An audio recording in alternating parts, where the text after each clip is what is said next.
নির্বাচনী প্রতিশ্রুতি বাস্তবায়নে আসছে বাজেটে শিক্ষা ও স্বাস্থ্য খাতে বাড়তি বরাদ্দ দিচ্ছে সরকার।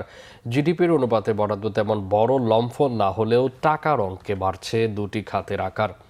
বাজেট বাড়ানো ইতিবাচক বললেও বিশ্লেষকরা বলছেন মূল গলদ বরাদ্দের গুণগত বাস্তবায়নে।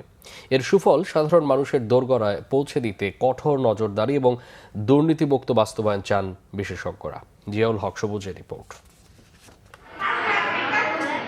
দেশের মানুষের দৈনন্দিন জীবনযাপনে সবচেয়ে বড় উদ্বেগের নাম চিকিৎসা। একজন রোগীকে তার স্বাস্থ্য ব্যয়ের প্রায় ৭৪% খরচ করতে হয় নিজের পকেট থেকে। বিশ্বের বেশিরভাগ দেশে স্বাস্থ্যসেবার জন্য বাজেটে জিডিপির ৫ ভাগের বেশি অর্থ বরাদ্দ দিলেও বাংলাদেশে এই হার ১%-এর নিচে। তবে প্রতিশ্রুতি বাস্তবায়নে বিএনপি সরকার এ খাতে বরাদ্দ বাড়াচ্ছে এবার। সাধারণ রোগীদের খরচ বাড়াতে স্বাস্থ্য খাতের উন্নয়নে বরাদ্দ যাচ্ছে প্রায় দ্বিগুণ। দুর্বলতাকে যদি আপনি অ্যাড্রেস না করেন, শুধুমাত্র বরাদ্দ দিয়ে তো আর বাজেট বাস্তবায়ন সম্ভব হবে না। বা বাজেটের মাধ্যমে যে সরকারের নির্বাচনী প্রতিশ্রুতি বা তার যে রাজনৈতিক কমিটমেন্টকে সে ডেলিভার করতে চাচ্ছে, সেইটা তো উনি বাস্তবায়ন করতে পারবেন না যদি ওখানে দুর্নীতি থাকে। স্বাস্থ্য খাতের ভেতরে যদি অনেকগুলো জায়গা আছে যেখানে এখনো পর্যন্ত কিন্তু বাংলাদেশ বিনিয়োগে যায়ই নাই।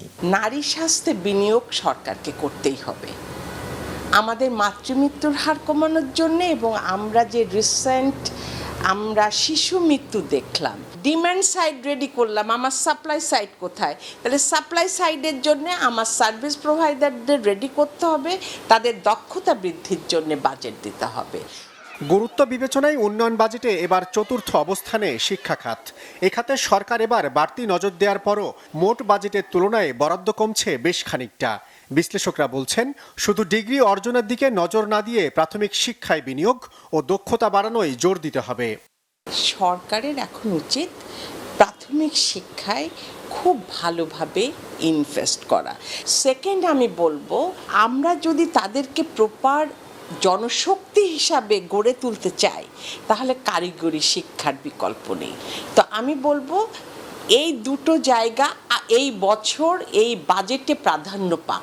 মিড ডে মিল বা ট্যাবের মতন জায়গাগুলো হয়তো সহজে আনার সুযোগ আছে, কারণ সেটার নীতিগত সিদ্ধান্ত হলেই হয়। কিন্তু সরকার যখন বলছে যে তারা নতুন করে কারিকুলাম ডেভেলপ করবে, সেটার জন্য টিচারের ট্রেনিং দরকার হবে, অথবা নতুন একটা তৃতীয় ভাষা শিক্ষার ব্যবস্থাকে তারা আনবেন, তখন কিন্তু আপনার নতুন বরাদ্দটা পরবর্তীতে দরকার হবে। শুধু কর্মসংস্থানের বাজারে তৈরি হওয়া শূন্যতা দূর করতে মানসম্মত শিক্ষা ও গবেষণায় সরকারকে বাজেট বাড়ানোর তাগিদ দেন বিশ্লেষকরা।